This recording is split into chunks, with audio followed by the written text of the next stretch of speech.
Ini terkenal di jalur bambu, saudaraku. Ini bisa buat tali apapun ya, dan kuat begitu. Besar sekali nih pohon. Kita sudah masuk hutan.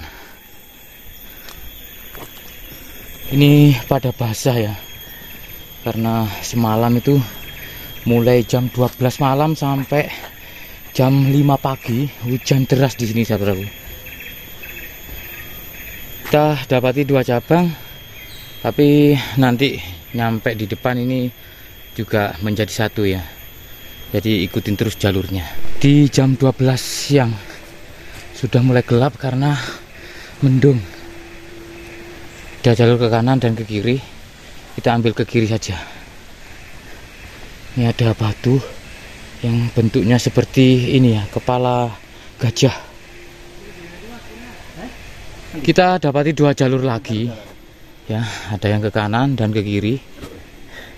Kita ambil ke kiri, teman-teman, karena tujuan kita itu di salah satu candi termegah, termewah di Gunung Penanggungan, Gunung Pawitra.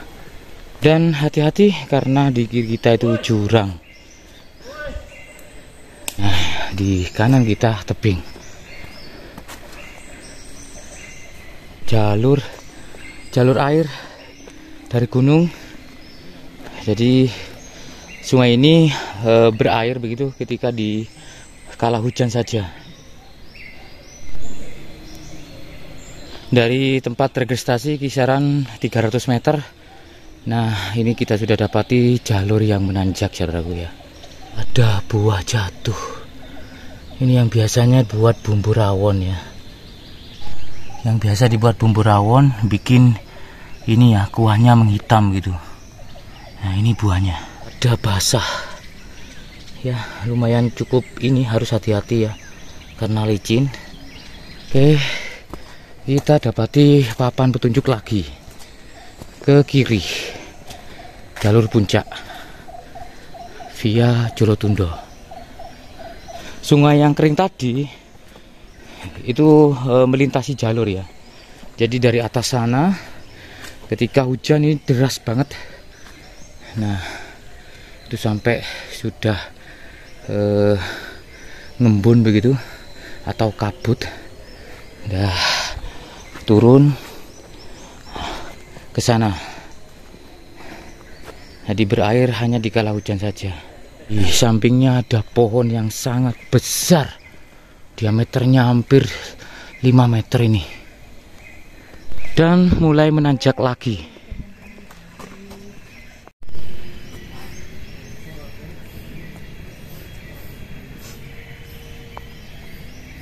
Harus hati-hati, teman-teman, tanaman seperti ini ya.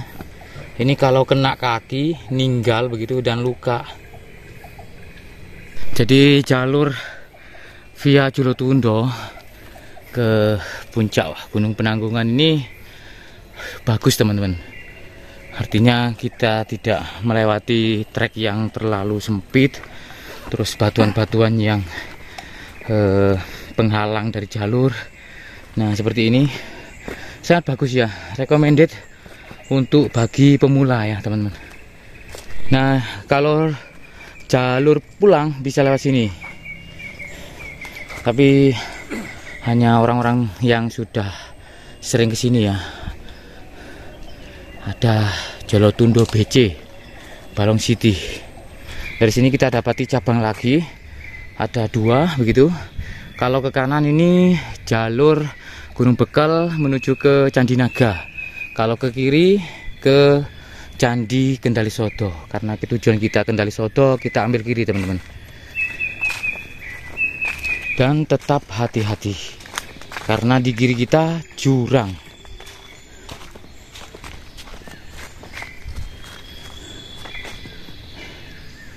Wih. Kalau ingin lebih ekstrim, naik puncak di hari ini saja, hari kerja ya, biar agak sepi gitu. Ini kabutnya sudah mulai turun. Tanda panahnya jelas sekali menuju ke sana. Ada laba-laba besar.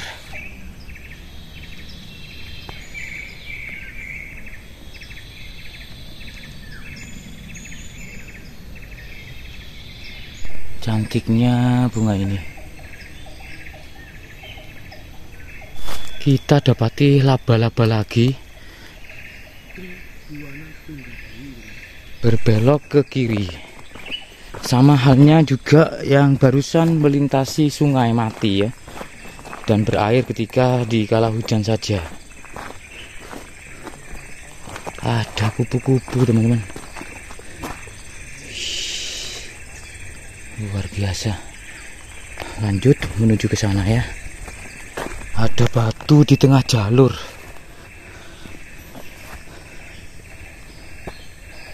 Mirip apa ya teman-teman? Kita dapati tanda panah lagi, dan sepertinya banyak burung-burung kutilang di sini teman-teman. Nah, wih, kicauannya.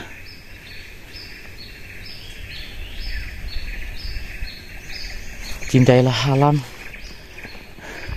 Kalau kita ngerusaknya, seperti halnya kicauan burung barusan, sudah jarang kita dapetin teman-teman. Nah itu suaranya itu.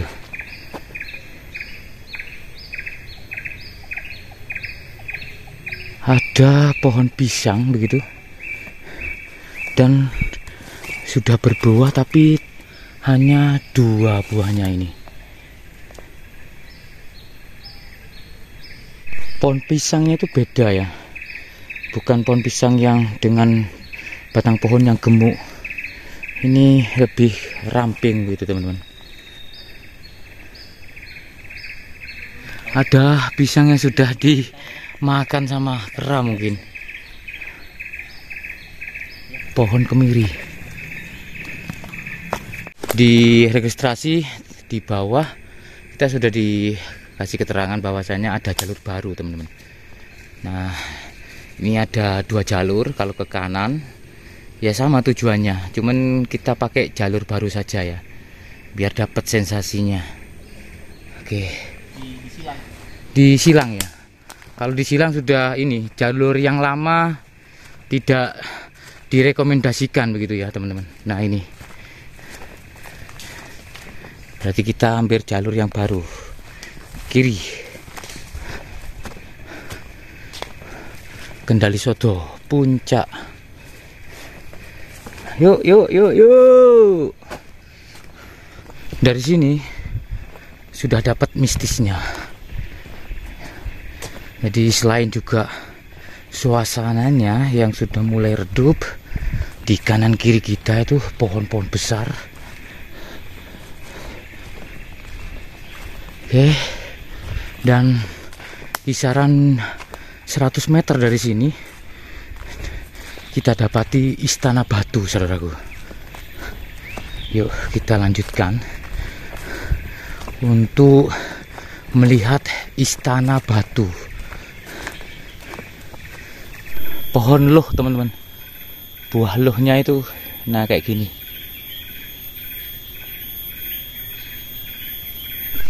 Ini teman-teman, buat pakan burung ya. Ada ranting pohon yang cukup besar, patah. Ini pohon keluak, saudaraku. Ini buahnya. Nah, mungkin semalam ini tadi ya, patah dari atas itu, saudaraku.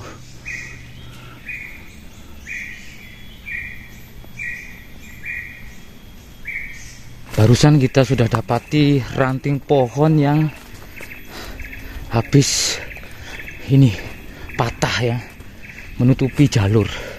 Jadi harus hati-hati teman-teman, tetap waspada. Meskipun hanya seutas pita, jangan sampai diambil, saudaraku ya, karena ini demi keselamatan kita semua ketika melakukan pendakian. Ini sebagai tanda. Sampai sini semakin tinggi kita. Wih, ada kera. Ada kera yang meloncat dari atas itu. Oh, bajing. Itu jurang. Ini jalurnya. Lanjutkan. Tanda-tanda ketika kalian nyampe di jalur baru. Nah, ini ada batu yang posisinya terjebak di akar pohon ya. Besar sekali ini batu. Ini bisa dilihat. Wih. Ini kalau buat bonsai ya bagus banget. Tapi jangan ya, untuk kelestarian alam. Batu besar terjebak di pohon. Nah, ini jalur barunya ya. Di sini ada 2 cabang. Kalau ingin melewati jalur baru, kita ke kanan, teman-teman. Oke. Nah, zigzag lebih cepat begitu. Tapi mungkin nanti agak lumayan ini ya. Lumayan apa namanya? Menanjak dikit lah. Oke. Ya, ini teman-teman, jalur baru ya. Jalurnya zigzag. Ke kanan, ke kiri, ke kanan, kiri begitu. Tapi lebih cepat ya. Dan meskipun kondisinya lumayan agak rawan longsor ya. Karena yang bagian yang dikikis ini masih belum keikat akar maupun pohon-pohon besar. Dan lumayan naik. Nah, oke. Nah, lumayan naik ketinggian kita. Oke. Nah, itu teman-teman yang di bawah masih istirahat. Melewati jalur baru via Jolotundo menuju Kendali Sodo. Wih. Maaf ya, agak ngos-ngosan. Bukan agak sih, memang ngos-ngosan teman-teman. Nanjak. Banyak sekali kami dapati kemiri-kemiri di sini. Di jalur baru ini. Ini pohonnya, teman-teman. Nah, ini pohonnya. Pohon kemiri. Di ketinggian kisaran berapa ini ya? Wih, lumayan bagus, teman-teman. Ada ranting pohon yang jatuh lagi. Nah, ini jatuh ke jalur patah itu, teman-teman. Tidak begitu besar tapi ya, ini kalau kena kepala ya lumayan berasa. Ini semalam nih kayaknya, masih baru. Duh, daunnya masih belum layu ya. Ayo lanjutkan yuk.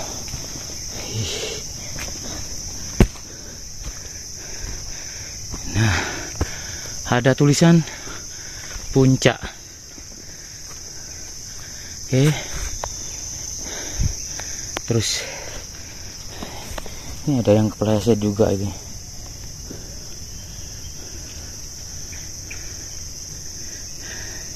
Yuk lanjut yuk. Wih, licin teman-teman. Licin. Wih.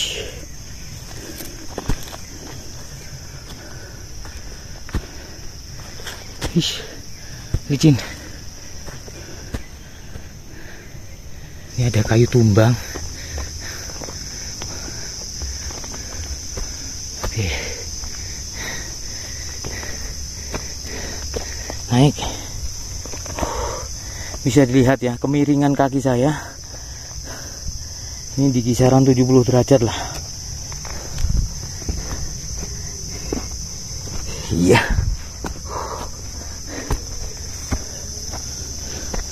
Oke. Naik terus. Iya. Wih, kayak gini treknya. Dari bawah sana sini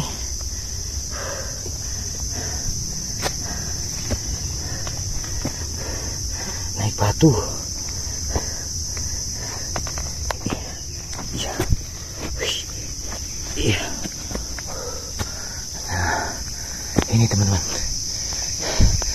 kita dapati rumahnya orang bertapa ya. Rumah orang bertapa. Oke, menghadap ke jurang. Ini jurangnya. Terus ini rumahnya. Ini di zaman kerajaan, teman-teman.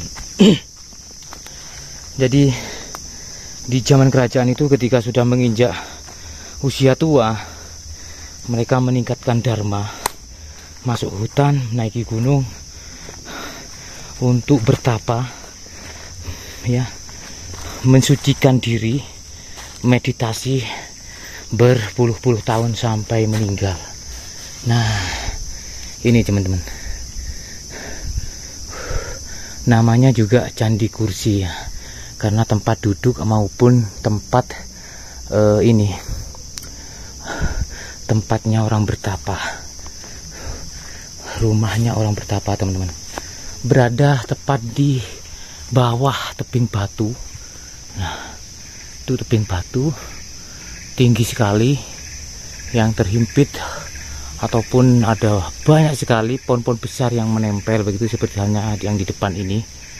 Nah, begitu, terus di bawahnya sini. Nah, ini bukan buatan zaman modern, teman-teman, tapi sudah dibuat dari zaman kerajaan Majapahit di masa Hayam Wuruk. Ada angka tahun Saka di sini. Nah, ini teman-teman, meskipun ada beberapa yang sudah aus, di sini kita bisa lihat angka tahunnya itu di tahun 13 ya.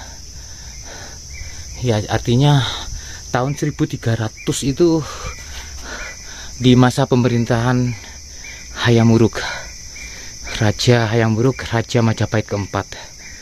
Nah, di sini tempatnya, teman-teman. Hanya cukup mungkin 1-2 orang, tapi saya rasa mungkin 1 orang ya. Kalau 2 orang saya rasa ini lumayan cukup, ini berdempetan begitu ya.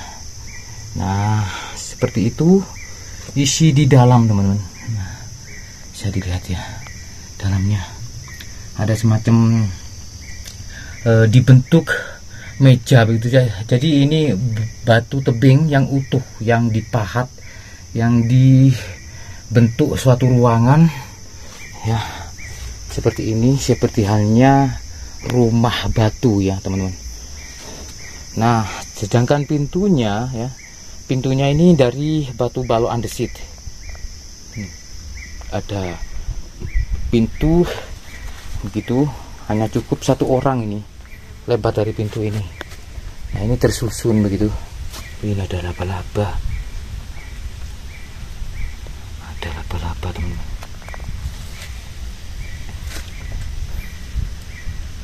Penjaganya ini, ya kan?